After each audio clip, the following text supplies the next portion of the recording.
जैसा कि आपको पता है कि सुशांत सिंह राजपूत मामले में सीबीआई जांच न करने की ऊपर से आदेश आए। महाराष्ट्र गवर्नमेंट ने आदेश दिया है कि इस मामले में कोई भी सीबीआई जांच नहीं होगी। और आपको ये भी पता होगा कि सुशांत सिंह राजपूत के फादर साहब ने कुछ ही दिनों पहले पटना में एक एफआईआर लॉन्च करा था, जिसमें उन्होंने आरोप लगाया है रिया चक्रवर्ती और उसके फैमिली को कि उन्होंने सुशांत सिंह राजपूत को खुदकुशी करने के लिए, सुइसाइड करने के लिए उकसाया था।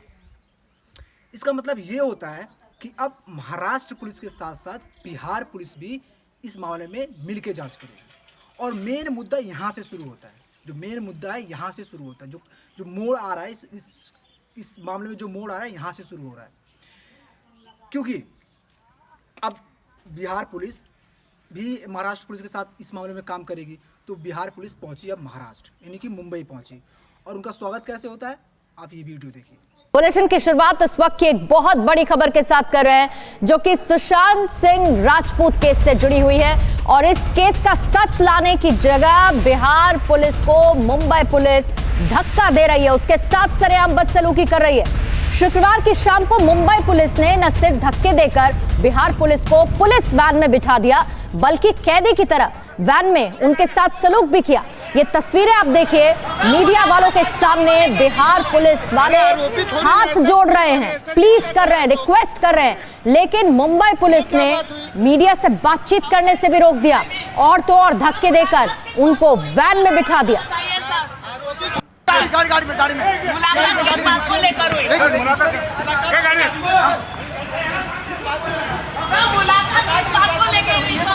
अरे आरोपी थोड़ी ना है सर, पुलिस वाले हैं सर। ये क्या करें आप लोग, ये क्या बात हुई?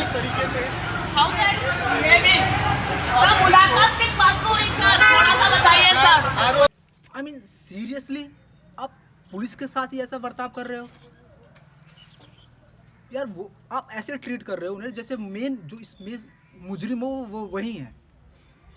You should have to respect them at the same gauge as you would have liked for yourself visiting other state. That's disgusting man. ये सही मतलब वो भी पुलिस वाले हैं आप ही की तरह। They share the same league as you do. You can't do that with them. ये बहुत गलत है। You should have to respect them as you would like for yourself while visiting other state. पर ये ऐसा बर्ताव क्यों हुआ ये भी मैं आपको बताता हूँ। सुप्रीम कोर्ट के एक लॉयर हैं जिनका नाम है कपिल, और उन्होंने कंफर्म किया है कि सुशांत सिंह राजपूत मामले में अभी भी सीबीआई इंक्वायरी हो सकती है, अभी भी सीबीआई जांच हो सकती है। हाँ, आप सही सुन रहे हो, अभी भी सीबीआई इंक्वायरी सुशांत सिंह राजपूत मामले में हो सकती है, अगर बिहार पुलिस चाहे तो। हाँ, अगर बिहार पुलिस चाहे तो इस मामले में फिर से सीबीआई इंक्वायरी हो सकती है। क्यों? क्योंकि सुशांत सिंह राजपूत मामले में जो पहला और इकलौता एफआईआर दर्ज हुआ है वो पटना में हुआ है। मुंबई पुलिस ने कभी एफआईआर दर्ज की ही नहीं, उन्होंने बस दर्ज किया एडीआर, यानी कि एक्सीडेंटल डेथ रिपोर्ट। उन्होंने एफआईआर कभी नहीं दर्ज करी। इस हिसाब से जो इस केस में सुशांत सिंह राजपूत मामले में जो सारा अधिकार बनता है वो बिहार पुलिस का बनता है, और अगर वो बिहार पुलिस चाहें तो सीबीआई इंक्वायरी इस पर डिमांड कर सकती है। मुंबई पुलिस या महाराष्ट्र पुलिस या फिर महाराष्ट्र गवर्नमेंट का इस पर कोई भी राइट नहीं है कि वो सीबीआई इंक्वायरी की डिमांड करे या ना करे। उसका कुछ लेना देना ही नहीं होगा इस पर, because they have never filed an FIR. अब जब एफआईआर नहीं करा तो उनको इस केस पे कोई राइट नहीं बनता कि वो कुछ डिमांड करे या कुछ नहीं करे। पूरा का पूरा जो है राइट है, जो पूरा का पूरा अधिकार है वो बिहार पुलिस के पास है। वो चाहें तो सीबीआई इंक्वायरी हो सकती है, और ऐसा सुप्रीम कोर्ट के लॉयर ने, सुप्रीम कोर्ट के वकील जिनका नाम कपिल है, उन्होंने कंफर्म किया। और वैसे भी महाराष्ट्र पुलिस ने हजारों बार मना कर दिया है कि हम सीबीआई इंक्वायरी किसी भी हालत में नहीं देंगे, हम ये केस सीबीआई को हैंड ओवर किसी भी हालात में नहीं करेंगे, हम ये केस खुद ही सॉल्व करेंगे। तो ऐसा अनुमान लगाया जा रहा है, ऐसा शक लगाया जा रहा है कि शायद रिया चक्रवर्ती महाराष्ट्र पुलिस के इसी रवैये का फ़ायदा उठाते हुए सुप्रीम कोर्ट पहुंची कि जो पटना में एफआईआर दर्ज हुआ है उसे महाराष्ट्र में शिफ्ट किया जाए, उसे मुंबई में शिफ्ट किया जाए। क्योंकि मुंबई पुलिस ने पहले ही कह दिया है कि वो सीबीआई को हैंड ओवर नहीं करेंगे केस, वो खुद ही सॉल्व करेंगे। और शायद और इसी का फ़ायदा उठाते हुए शायद रिया चक्रवर्ती सुप्रीम कोर्ट पहुंची और उन्होंने डिमांड करा कि जो एफआईआर दर्ज हुआ है पटना में वो मुंबई शिफ्ट किया जाए, और अपना केस लड़ने के लिए इंडिया के one of the most expensive, India के सबसे महंगे वकीलों में से एक सतीश मान सिंधे को चुना है अपना केस लड़ने के लिए। मैं आपको बता दूं, सतीश मान सिंधे वही वकील है जो 1998 में सलमान खान का काले हिरन वाला केस लड़ा था। इतना ही नहीं, ये वही वकील हैं जिन्होंने 1993 में मुंबई ब्लास्ट केस में संजय दत्त का बचाव करा था। और सबसे ज़्यादा जो ध्यान देने वाली बात ये है कि रिया चक्रवर्ती अभी कोई बहुत बड़ी एक्ट्रेस नहीं बनी है, अभी उसका करियर शुरू हो रहा है, अभी वो फुल्ली एस्टेब्लिश्ड एक्ट्रेस नहीं है, अभी वो अपना पहचान बनाने में लगी है। तो ऐसे में ये शक होता है कि ये इतना पैसा लाई कहाँ से कि उनका फीस, सतीश मान सिंधे का फीस चुका सके, क्योंकि वो आप सोच सकते हो कि उनका फीस कितना हो सकता है, इतना पैसा उसके पास आया कहाँ से सतीश मान सिंधे को देने के लिए। और इसमें भी ध्यान देने वाली बात ये है, जो खास बात है ये है कि सतीश मान सिंधे जो पालघर में साधुओं के ऊपर मॉब लिंचिंग हुआ था, उस केस में मुंबई सीआईडी की तरफ से पैरवी कर रहे हैं। मतलब सतीश मान सिंधे महाराष्ट्र पुलिस के वकील हैं, पर सुशांत केस में महाराष्ट्र पुलिस एक तरफ है, मुंबई पुलिस एक तरफ है और सतीश मान सिंधे दूसरी तरफ है। मतलब पकड़ने वाला और बचाने वाला दोनों सेम टीम के थे, है भी। कितना मतलब दिमाग देख रहे हो लड़की का, उस कैसे दिमाग लगाई है, केस वहां से यहाँ ट्रांसफर कराई है, यहाँ सीबीआई, क्योंकि यहाँ पे सीबीआई इंक्वायरी नहीं होगी, पटना से महाराष्ट्र ट्रांसफर करवाना चाह रही है क्योंकि यहाँ पे सीबीआई इंक्वायरी नहीं होगी। और अपना केस भी किसको दिया है, सतीश मान सिंधे को, जो पहले ही सलमान खान, संजय दत्त जैसे, मैं क्या बोलूं, आप समझदार हो। मतलब देख रहे हो यार उसका दिमाग। अभी और बहुत सारे चौंकाने वाले खुलासे करने बाकी हैं, बस आप सुनते जाओ। शुरू में जब ये अनहोनी घटना घटी थी, जब सुशांत सिंह राजपूत ने सुसाइड करा था, तो इस केस में बस एक ही एंगल दिख रहा था, और वो एंगल था बॉलीवुड नेपोटिज्म का। पर जैसे जैसे केस आगे बढ़ता गया, जैसे जैसे चीज़ें सामने आती गई, चीज़ें क्लियर होती गई, इस केस में एक अलग एंगल आ गया, एक नया एंगल आ गया, और वो एंगल है रिया चक्रवर्ती का। और ये एंगल कैसे आया ये मैं आपको बताता हूँ। तो बात शुरू होता है पिछले साल सितंबर के आसपास से। आपको पता है कि सुशांत सिंह राजपूत ने कुछ कंपनियां डाल रखी थी, और रिया चक्रवर्ती के जिद के कारण, उनके कहने के कारण, रिया चक्रवर्ती को उन कुछ कंपनियों में से उनको कुछ कंपनियों का डायरेक्टर बनाया था सुशांत सिंह राजपूत ने। और इतना ही नहीं, एक कंपनी था जिसका नाम है vivid rays reality X private limited करके।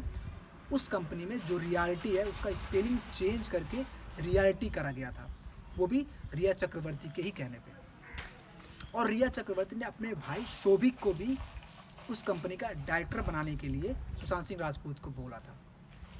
और इस घटना के 2 ही महीने बाद ये न्यूज़ आता है कि सुशांत सिंह राजपूत डिप्रेशन में आ गए, वो डिप्रेशन में है। और जब वो मुंबई में इलाज करा रहे थे, तो बात कुछ जनवरी के आसपास का है, जब वो मुंबई में अपना इलाज करा रहे थे, तो रिया का भाई शोभिक उनसे मिलने आया, और फिर से दोनों ने मिलकर एक नई कंपनी खोली जिसका नाम था front India for world foundation. अब देख रहे हो, अभी एक बंदा जिसने अभी एक कंपनी खोली है, उसने अपनी गर्लफ्रेंड को डायरेक्टर बनाया है और बहुत सारे काम करा, वो 2 महीने ही बाद ही डिप्रेशन में चला जाता है। कंपनी खोली नहीं, 2 महीने बाद डिप्रेशन में, और डिप्रेशन में होते हुए भी वो अभी अपना काम कर रहा है। मतलब बहुत ज़्यादा सीरियस नहीं है अभी, वो अभी अपना काम कर रहा है। अभी एक नई कंपनी खोली, डिप्रेशन में होते हुए भी अभी एक नई कंपनी खोली। मतलब वो नॉर्मल थे एज ए डिप्रेशन में भी, पर वो नॉर्मल थे।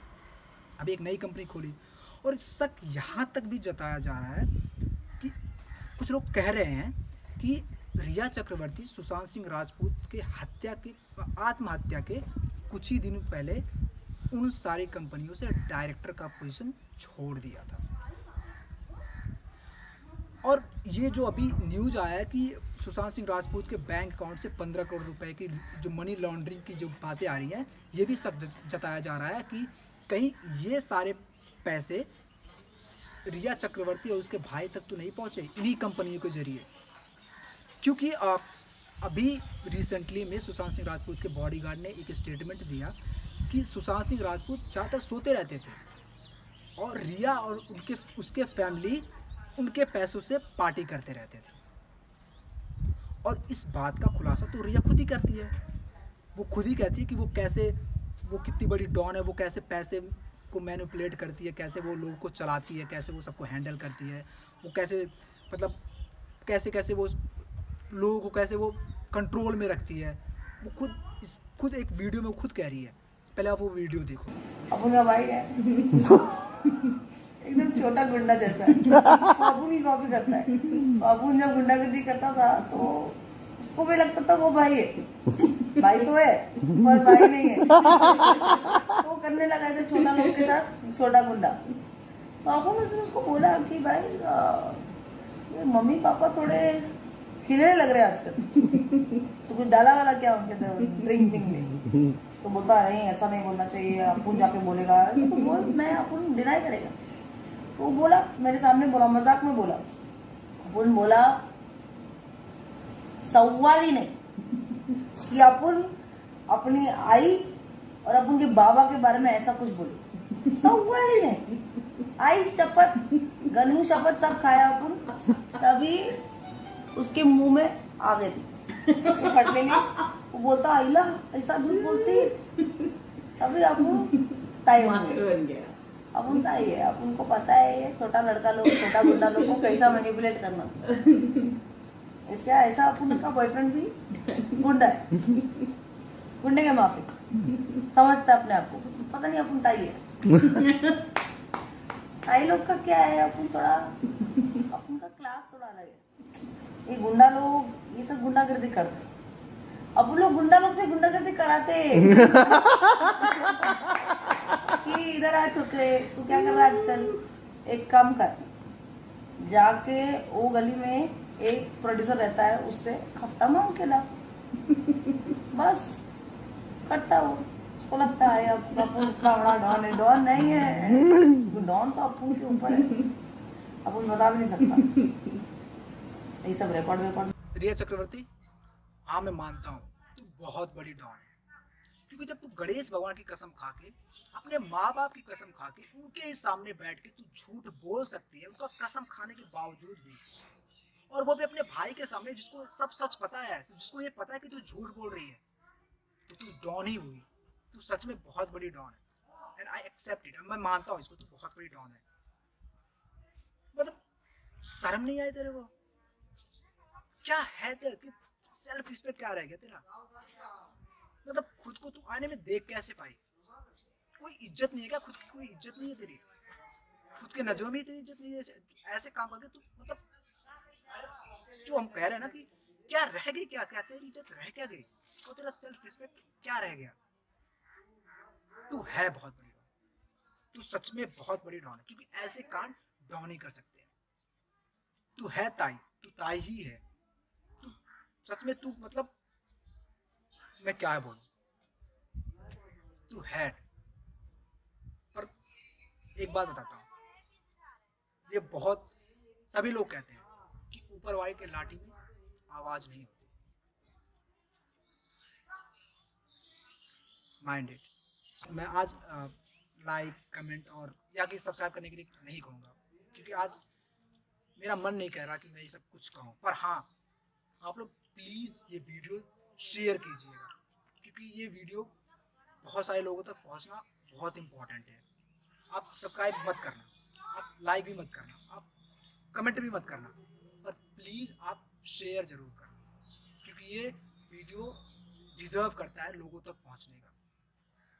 आज के लिए बस इतना ही, मिलते हैं नेक्स्ट वीडियो में।